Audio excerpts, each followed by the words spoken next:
Saint Teresa of Avila once saw something that changed the way she spoke about marriage forever. It was not a grand theological vision about doctrine or heaven. It was something more immediate, more painful, and closer to the ground where most people actually live. She saw what happens to a marriage when husband and wife stop seeing each other as the center and start treating each other like furniture in a house where work is the only guest that matters. She saw it not in theory, but in vision, the way she saw purgatory, hell, demons, and the consequences of sins that most people dismiss as harmless. She wrote about it in her autobiography, The Book of Her Life, and in letters to married couples she counseled throughout the 1560s and 1570s when she was founding convents across Spain and speaking to hundreds of families who came to her for spiritual direction. If you value documented stories like this rooted in primary sources and historical records, subscribe. It is the best way to support our work. Also comment from which city you are hearing this from. This script is researched and factual, using sources from Teresa's own autobiography written between 1562 and 1565 under obedience to her confessors, and from her collected letters housed in the Carmelite archives in Avila, and Madrid, specifically the correspondence with married laypeople between 1567 and 1581. These are not popular devotional summaries. These are her own words, documented and preserved. Now back to the information. Her father, Alonso Sanchez de Cepeda, was a converso, a converted Jew, and that label followed the family like a shadow. Her mother, Beatriz de Ahumada, died when Teresa was 14. Teresa watched her father work constantly to prove his worth, to secure contracts, to maintain the family name in a society that never let him forget his blood. She saw what that did to a household. Work was survival, but survival without warmth is just slow dying. When she entered the Carmelite monastery in 1535 at age 20, she spent decades in prayer, illness, and mystical experiences that terrified her spiritual directors. By the time she was 47, in 1562, she had been granted visions of hell, purgatory, angels, demons, and souls in various states of grace and damnation. Her confessors ordered her to write everything down, so she did. In chapters 38 and 40 of her life, she records visions of priests in mortal sin, souls falling into hell, and the terrifying gap between outward respectability and interior corruption. 3 by Father Silverio de Santa Teresa, as part of the critical edition of her correspondence. The woman who received the letter was named Isabel de Ortega, wife of a cloth merchant. Isabel had written to Teresa in desperation. Her husband had grown distant. He worked from dawn until midnight. He spoke to her only to give instructions about the household or to complain about expenses. When she tried to talk to him about their children or her own heart, he waved her off. Too tired, too busy, not now. She said that when a husband and wife allow work to replace intimacy, they do not simply drift apart. They invite something in, something that waits. It had no dramatic form. It simply stood there, feeding on the silence. Every hour they did not speak to each other with love, it grew heavier. Every night they turned away from each other without affection, it planted itself deeper into the house. Teresa said it was not loud or violent, it was patient. It waited until the couple forgot what it felt like to be seen by each other. Then it stayed. She told Isabel that the vision showed her the final stage. The husband died first. He had spent 40 years building a business. The business survived him by 3 months before his partners dissolved it. The wife lived another 12 years. She had everything she needed. Money, a house, respect. But she spent those 12 years in a loneliness so complete that Teresa said it looked like a second purgatory, except this one was lived on earth, with no hope of relief. The woman had never learned to live with her husband, so when he was gone, she had no idea how to live with herself. That letter was read aloud at Isabel's request to a gathering of married couples in Toledo in 1575. Several of them wrote to Teresa afterward asking for more guidance. One letter came from a man named Pedro Ruiz, a lawyer in Valladolid. He admitted that he had spent the last 10 years working 70-hour weeks. He had convinced himself it was for his family. His wife never complained. His children were provided for. But he had not kissed his wife with tenderness in 5 years. He had not asked her about her thoughts, her fears, her hopes. He had treated her like a competent manager of domestic affairs, efficient, distant, dead. She saw his wife sitting alone in a chapel, praying not for herself, but for him. The wife was asking God to help her husband see her again before it was too late. But in the vision, Pedro never looked up. He was too busy. He died at 53. The wife lived to 70. She never remarried. She spent her remaining years caring for the poor, but Teresa said the sadness in her eyes never lifted. She had spent half her life invisible to the one person who should have seen her most clearly. If you do not, you will lose her while she is still alive. And when she is gone, no amount of money will buy back a single moment of the attention you refuse to give. He also said it was the hardest thing he had ever done, because he had to face how much of her life he had missed while sitting 3 feet away from her. Carmelite monasteries of Avila, Toledo, and Madrid, as well as her spiritual guidance recorded by her secretaries and fellow nuns between 1562 and her death in 1582. Now back to the story. She was founding monasteries across Spain between 1567 and 1582, 17 of them in total, and at each location she established relationships with local families who supported the work. Many of these families were merchants, minor nobles, and professionals who lived the same pattern: work consuming everything, marriages growing cold, children raised by servants, spouses reduced to business partners. In 1577, while founding a convent in Seville, Teresa met a couple named Rodrigo and Catalina. Rodrigo was a shipbuilder. Seville was one of the busiest ports in Europe at that time, the gateway to the New World. Demand for ships was insane. Rodrigo worked 16-hour days. He made excellent money. His contracts were steady. His reputation was flawless. His marriage was a disaster.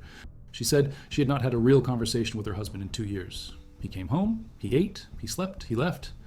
She felt like a stranger in her own house. She asked Teresa if this was just what marriage was supposed to be after 15 years. Teresa said no. She said marriage was supposed to be a place where two people help each other remember they are human, not machines.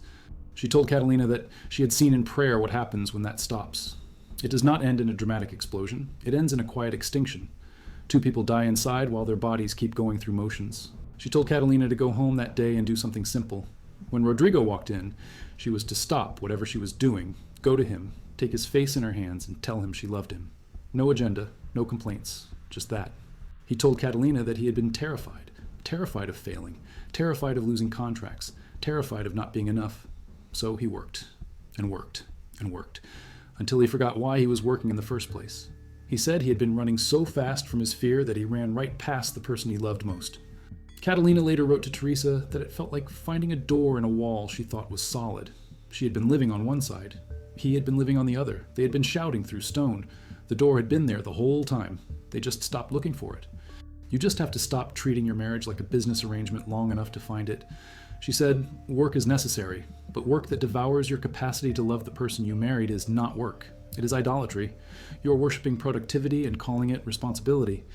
And when you die, the work will replace you in a week. But the person you ignored will carry that wound forever. One of the most brutal examples Teresa recorded came from a vision she had in 1579 while praying at the convent in Palencia. She saw a man die. He was a merchant, successful, respected. He had worked his entire adult life building a trading network that stretched from Castile to Flanders. He died suddenly at 56, heart failure. In the vision, Teresa saw his wife standing at his funeral. The wife was composed, dignified. But inside, Teresa said, the woman felt nothing. Not grief, not relief, nothing. The marriage had been so empty for so long that his death was just the official acknowledgement of something that had already happened years before. But Teresa said she saw the woman's interior life, and it was a desert. The woman had spent so many years being unseen that she no longer knew how to be seen. She had learned to live without intimacy, and that knowledge became a prison she carried until the day she died. Warn them that work can become a hiding place. Warn them that efficiency is not the same as love. Warn them that you can share a bed with someone for 30 years and still be completely alone. And warn them that once you learn to live that way, it is almost impossible to unlearn it. Just presence. She said they should touch each other every day with affection. A hand on the shoulder, a kiss that is not rushed, a moment of eye contact that lasts longer than 3 seconds. She said these things sound small, but they are the difference between a marriage that breathes and a marriage that suffocates. The ones who survived, who stayed alive to each other, were not the ones who had the least problems or the most money or the easiest circumstances. They were the ones who protected their attention. They built a wall around certain hours of the day and said to the world, you do not get this time. This time belongs to us. They were ruthless about it. They treated those hours as sacred, because they were. In 1580, 2 years before her death, Teresa wrote a long letter to a young couple about to be married in Avila. The groom was a notary. The bride was the daughter of a local wool merchant. Both families were pressuring them to work constantly to establish themselves. Teresa told them to resist that pressure with everything they had. She said the first 5 years of marriage set the pattern for everything that follows. If you establish a pattern where work comes first and each other comes second, that pattern will calcify. It will become normal. And by the time you realize it is killing you, it will feel impossible to change. She said this would feel impossible at first. Clients will complain, opportunities will be missed, but the marriage will live. And a living marriage, she said, is worth more than every contract you will ever sign. They knew each other. They had not become strangers, and they said that alone made them wealthier than half the successful marriages they saw around them. Marriages that looked solid on the outside, but were hollow on the inside. Not through miracles, not through mystical interventions, but through one simple, relentless message. See each other. Choose each other. Protect the space where you can be human together. Do it every day. Do it when it is inconvenient. Do it when you are tired. Do it when you do not feel like it. Because if you do not, you will wake up one day and realize you are living with a ghost. One of the last letters she wrote was to a woman named Maria in Salamanca. Maria had written to say that her husband had started coming home earlier. He had started asking her questions. He had started touching her with affection again. She said it felt like being brought back from the dead. Teresa wrote back with one line, "That is because you were dead. Now you are alive. Do not forget what it cost to come back." After Teresa's death, several of her letters on marriage were copied and circulated among lay communities across Spain. They were not included in her major published works because they were too specific, too personal, too sharp. But they survived in monastery archives and private collections. In 1923, when Father Silverio de Santa Teresa compiled the critical edition of her letters, he found 43 letters specifically, addressing married life. Most of them said the same thing in different ways. You are not too busy to love your spouse. You are too scared to stop being busy, because if you stop, you will have to face what you have been avoiding. And what you have been avoiding is the person you promised to love. She saw an older couple, married for 40 years. They were not wealthy. They were not famous. But every evening, without fail, they sat together for an hour. Sometimes they talked. Sometimes they were silent, but they were present, fully present. Teresa said their house was filled with a light she rarely saw anywhere else. It was not supernatural. It was just the light of two people who had decided every single day for 40 years that no matter what happened during the day, the evening belonged to them. And that decision, repeated 10,000 times, had built something so solid that nothing could break it. The magistrate later wrote that he went home that night and did exactly what Teresa said. He sat with his wife. He asked her how she was, really how she was. She looked at him like he had lost his mind. He said they had not had a conversation like that in 8 years. 8 years. He said it felt awkward, forced, fake, but he kept going. And after about 20 minutes, something shifted. She started talking, really talking. And he started listening, really listening. He said it was like meeting her again after a long absence. She had been right there the whole time. He just had not been looking. Not a compliment, not a pleasantry, a true thing. Something you noticed, something you felt, something real. If you do that every night for a year, you will not recognize your marriage. It will be alive. And slowly, the things he said became easier, more honest, more real. He said his wife started responding. She started saying true things back. And somewhere in that exchange, they found each other again. He said he had spent 15 years working to give his family a better life, but he had almost destroyed the one thing that made life worth living. But you are not building, you are running. And the thing you are running from is the very thing you need most. The presence of another human being who sees you and chooses you anyway. She said, work will never love you back. It will take everything you give and demand more. But a spouse, a real spouse, will meet you in the space between the work and say, I am here. I see you. I choose you. And if you ignore that long enough, it goes away. And when it goes away, you are left with money and accomplishments and a loneliness so deep you cannot name it. She had not cried at the funeral. She had not cried since. She felt nothing. She said she kept waiting for grief, but it never came. She asked Teresa if something was wrong with her. You did not cry because there was nothing left to mourn. You already mourned it. You mourned it every night he came home and did not see you.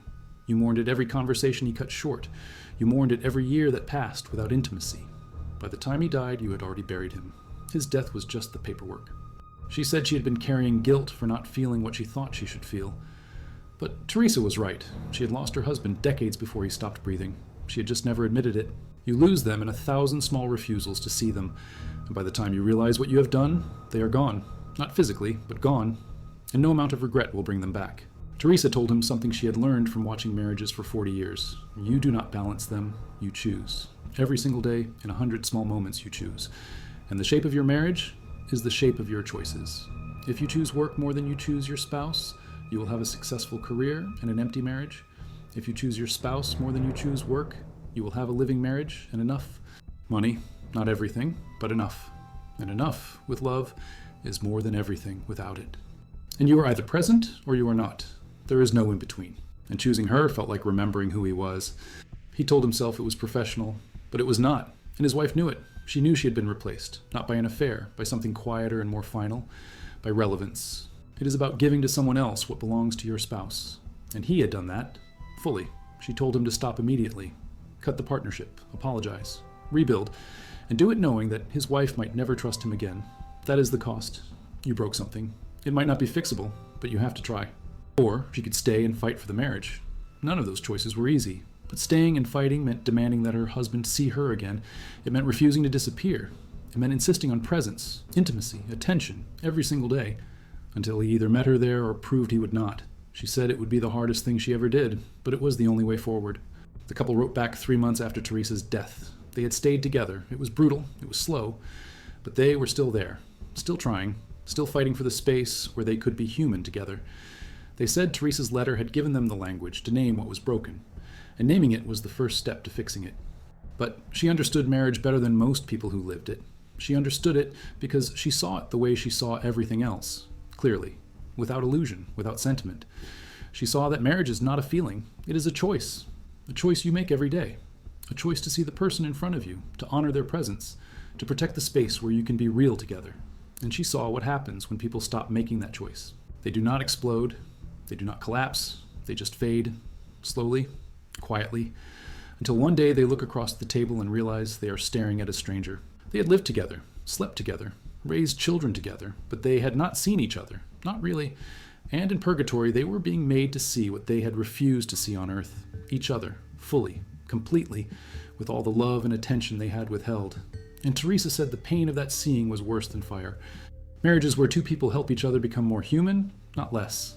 Marriages where presence is protected, where attention is given, where intimacy is fought for. And marriages like that, she said, do not happen by accident. They happen because two people decide every single day that no matter how busy they are, no matter how tired they are, no matter how many demands are pulling at them, they will stop. They will turn toward each other. They will see each other. And they will choose each other. Again, with touch, with words that are true. And if you stop feeding it, it does not scream, it does not fight. It just quietly dies. And you wake up one day living with someone you do not know, someone who does not know you. And all the work you did to avoid that moment will mean nothing, because you will have everything except the one thing that matters, each other. Between 1575 and 1581, Teresa kept a private record of the marriages she had witnessed collapse, despite every outward sign of success. The record was discovered in 1968 in a locked box at the Carmelite Monastery in Alba de Tormes. It contained 42 entries. Each entry had a name, a date, and a single sentence describing what killed the marriage. Not what ended it legally, what killed it spiritually. She stopped asking him about his day because he never asked about hers. It took 11 years for them to realize they had nothing left to say to each other. The marriage lasted another 8 years in name only. They needed someone to tell them to stop. Stop working. Stop planning. Stop managing. Just stop and look at each other for 5 uninterrupted minutes. But no one tells them that. So they keep moving until they move so far apart they cannot find their way back. When was the last time you had a conversation with your spouse that was not about logistics? The room went silent. No one answered. After that gathering, 15 couples approached Teresa privately. She gave them homework. For 30 days, eat one meal together without discussing logistics, touch each other with affection at least 3 times daily, have one fully present conversation for 15 minutes. 2 months later, 11 of 15 couples wrote that it had changed everything. One couple married 22 years said they had spent 14 years as polite strangers. Now, for the first time in over a decade, they were seeing each other again.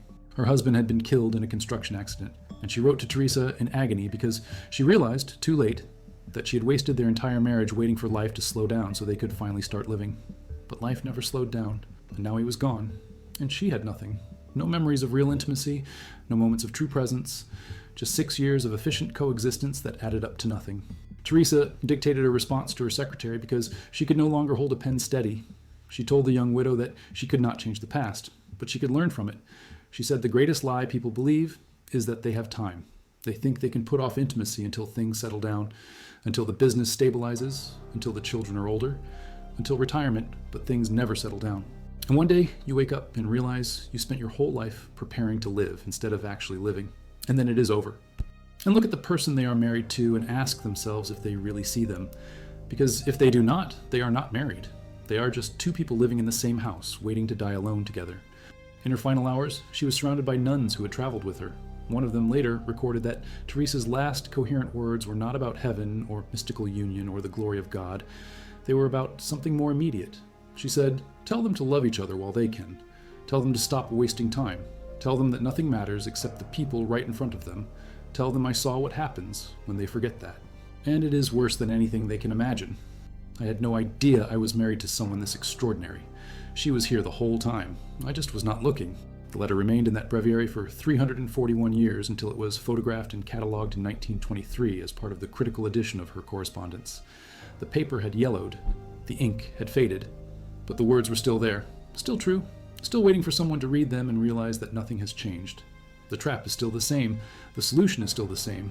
See each other, choose each other, or lose each other while you're still alive.